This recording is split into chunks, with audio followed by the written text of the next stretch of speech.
Hello, everyone, and thank you for joining this CATIA User Talk. Today, I'm very happy to welcome Brian McTigue. Hi, Brian. Hey, how's it going? Fine, thanks.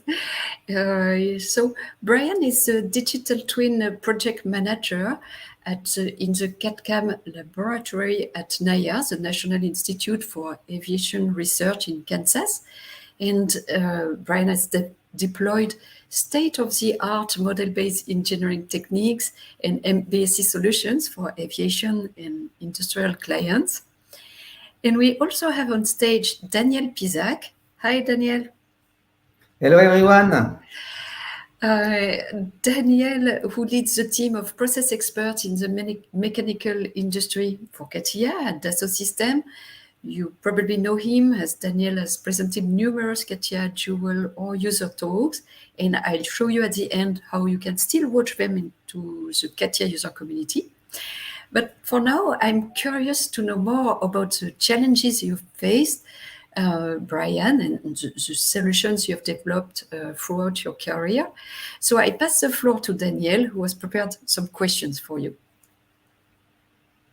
Hello, Brian. It's a pleasure to chat with you. I think it's quite early in the morning in Wichita, Kansas, right? It's 8 o'clock. So it's okay. It's okay. Yeah. So my very first question for you is, can you explain for the audience, and by the way, I welcome the audience, what is NIAR about? So NIAR stands for the National Institute for Aviation Research. It was established in Wichita State back in 1985. We're one of the research arms for the university here in Wichita, Kansas. NIAR has multiple sites across the city. We have a global expertise for aerospace R&D, including composites, advanced materials, digital twin, advanced manufacturing technologies, and additive manufacturing technologies. So we try and help out clients both in industry and government with training and certification, design, research, etc.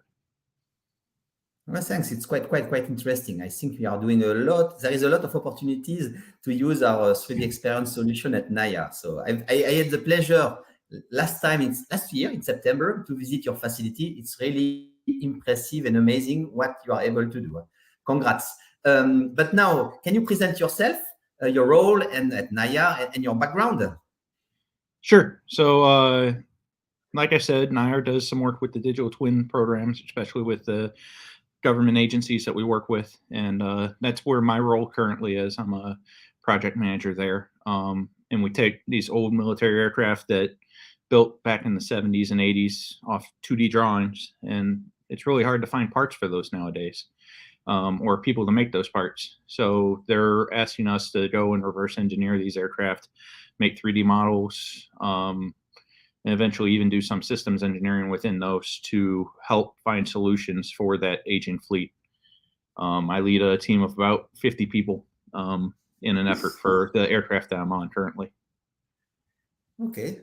I think you have a double reward. You are both a CATIA champion, congrats, but also an Enovia champion, congrats. But as a CATIA user, I'm just talking now to the CATIA user.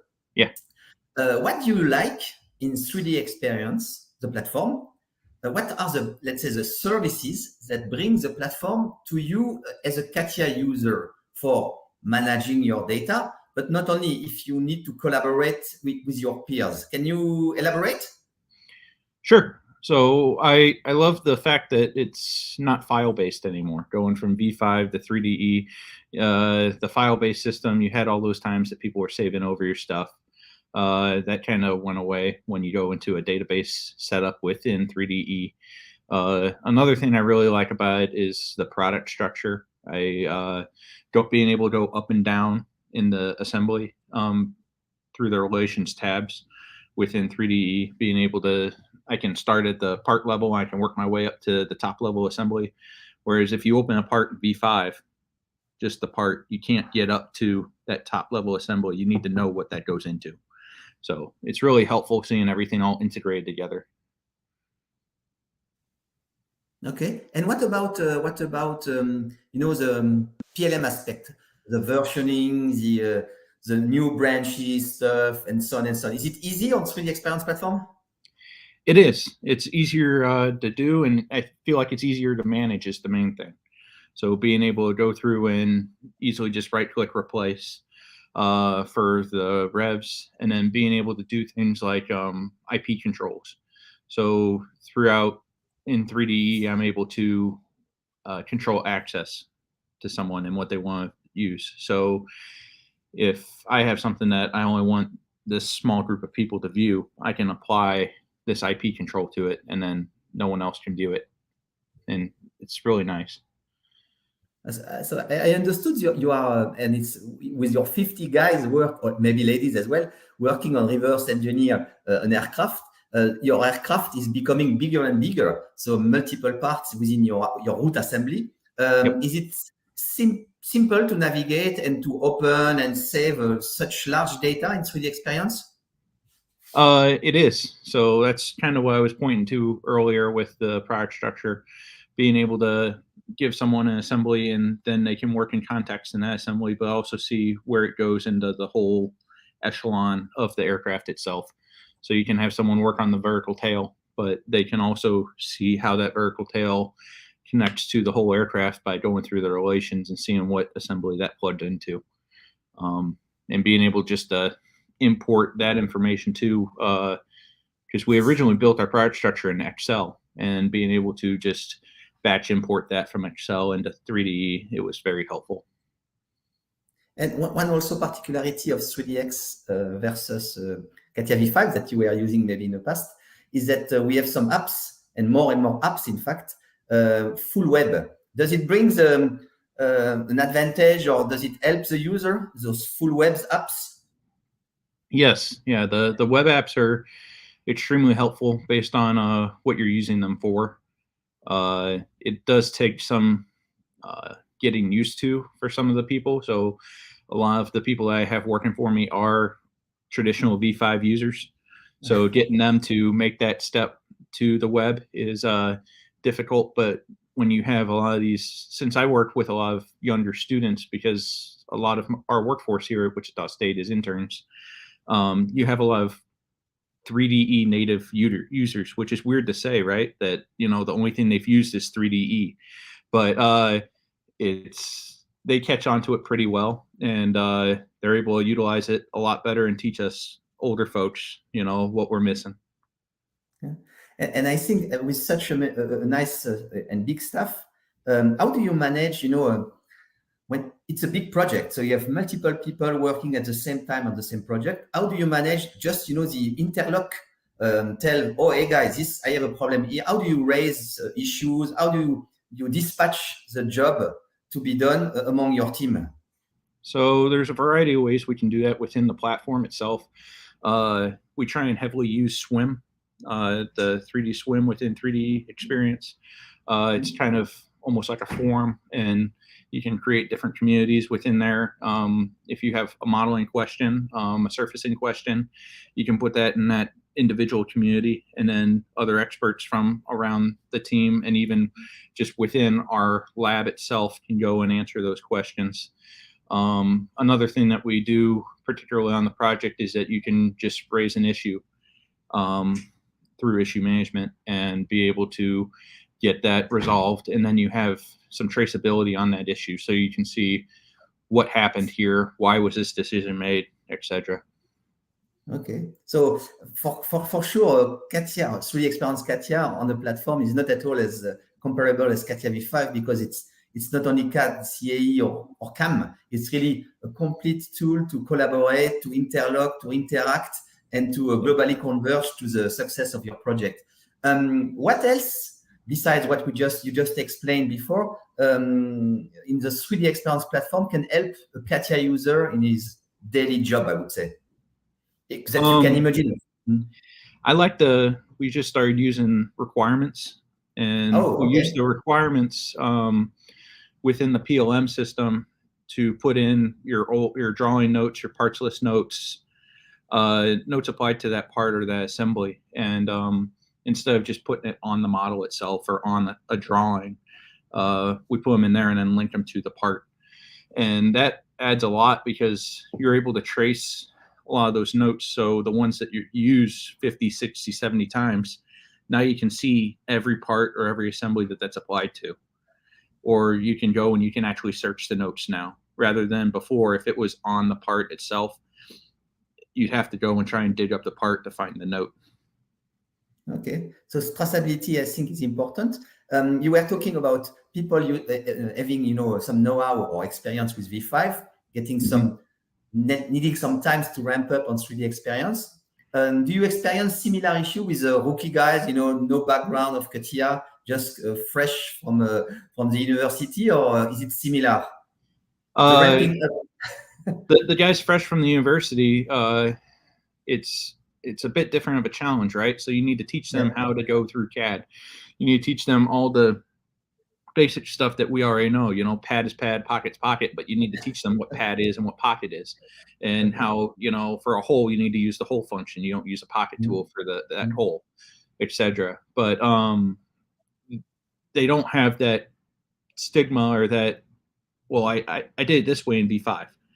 Instead, you hear, oh, that's how we do it in 3DE. And it's kind of refreshing and nice to hear that. And it's really helpful because once you get a young person hooked on it and get them going, they can be a real tool for some of the older people too, when they're like, well, I'm trying to do this. And then they can go over and do it real quick. It's like when the iPads came out and your kid comes up and your kid knows the iPad better than you type deal, and then it's able to show you how to set your settings and everything. It's a similar approach here. Okay. And just to, CATIA is perfect. No, I'm just joking. But the 3DEXPERIENCE is perfect. What do you think we could at Dassault Systèmes improve in our solution in the future that will, of course, be beneficial for you guys and ladies? So one of my biggest challenges right now is exporting stuff to a client or a customer. So there's a lot more capabilities in 3DE that are available versus V5. Like I mentioned, the requirements, for instance. So I'm able to go and I can add that traceability, I can add that searchability and everything within the requirements. But if I need to send off a part to a customer and that customer is not on the platform, and I need all those notes attached to that part and kind of like a technical data package, for instance, being able to package all that together and send that off to them in an easy one button click type solution, that's something that I feel like could be added in the future to help that sharing of data, because otherwise I'm strapped to people just on the platform, which the platform's great, but not everyone uses it. So like if you had a quick briefcase export, including all the data you need to be used by either suppliers or your peers or to another department. Yeah, the part, the requirements are attached to it. Because you can attach documentation now within the 3DEXPERIENCE. So any drawings, parts lists, specs that you have attached to that part, just having that all together in one package and being able to hand that off to whoever you need to hand it off to would be super useful. Okay, I hope the message is listened carefully by my R&D, and we'll come back to you, Brian, with a good solution. So thanks a lot for your messages, for your very, very transparent sentences, and I hope people learned from your talk. And I wish you, first of all, a very nice morning or end of morning. I hope to see you soon, because I think you will go to CO. I think it's CATIA. It's no longer CATIA Operator Exchange. Is a center of or whatever of experts, right?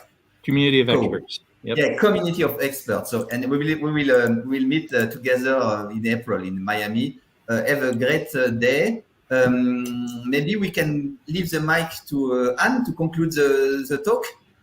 Thank you, Daniel, and thank you, Brian. Yes, there are not really many questions from the audience, except maybe one regarding how to learn 3D experience. So yes, of course, there is a learning platform. I think I will share the link with you, Pratik, after the talk, so that you can go and attend training courses.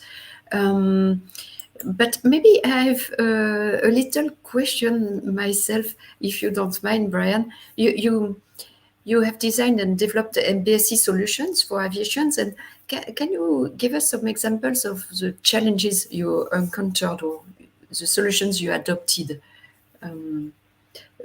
if you don't mind? Sure. Yeah, no, MBSE, it's a big hot topic now. Everyone wants to do it. But we learned that there's a variety of solutions, and you have to fine tune the solution based on what your customer needs. So, for example, we were tasked to reverse engineer a system within an aircraft, and we started out in Cameo, or CATIA Magic now, however you want to term it. And we found that it's really good for linear problems, but when you get to a non-linear problem, say like a pressurized system that you're trying to solve, or trying to create faults, if you want to create a system where you can go and create your faults and try and recreate what you see in the field and find the problem of what's causing that fault, that kind of goes beyond the bounds of what Cameo is made for. So then we started implementing Dymola. Yes. And that has been a tremendous help in that area. So it's just you have to do a lot of thought and research on the front end to figure out what exactly you're trying to solve, and then look at the tools that you have in your toolbox and figure out which tools you're going to use for that solution. I see. So, okay. Thanks a lot for this good example. Yes, so... And by the way, Anne, if I may, the next CATIA User Talk will be, we will have a focus on CATIA Magic, made by an Airbus technical fellow. And one of my next CATIA Dual Talk will be about Dymola. So I think people will learn, have more details about those two topics. Thanks, Brian, for having raised them. Yes, like they're two powerful tools, and when used correctly, they can do a great deal of help for whoever's using them. Yep. So thanks a lot. So maybe we haven't answered all the questions that the audience may have. So you note that you can still comment or ask questions in the CATIA user community and get in touch with Brian and Daniel. So let me quickly show you how. First, there are two ways of joining the community. You can flash this QR code or enter the link that you see on this slide, go.3ds.com/CATIA. You can also download on your mobile phone this SWIM application, and then you will, I will show a video just to show that you will need to log in. It's very...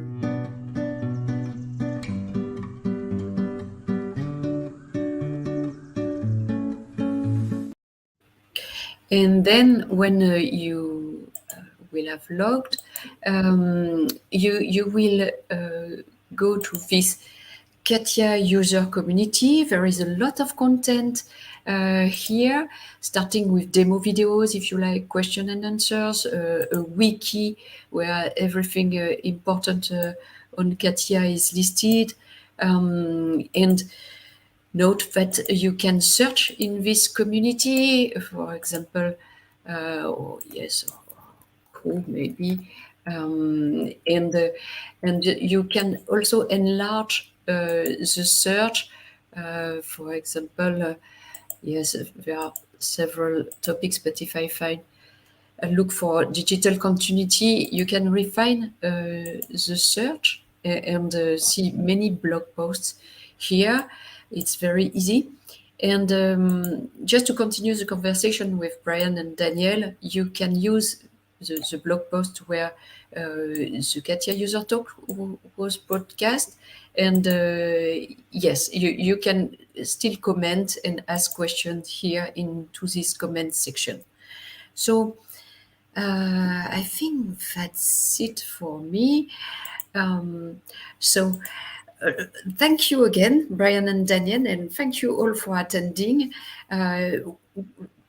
We would be very happy to know if you face the same kind of challenge as Brian. So feel free to tell us about your project and expectations in this field so that we can exchange via blog posts or other talks, maybe. And yes, that's it for me. So goodbye for now. Bye-bye, everyone. Thanks you. Thanks a lot, Brian. Have a great day. Yes. And thanks to the audience. See you next time. See you. Bye. Bye.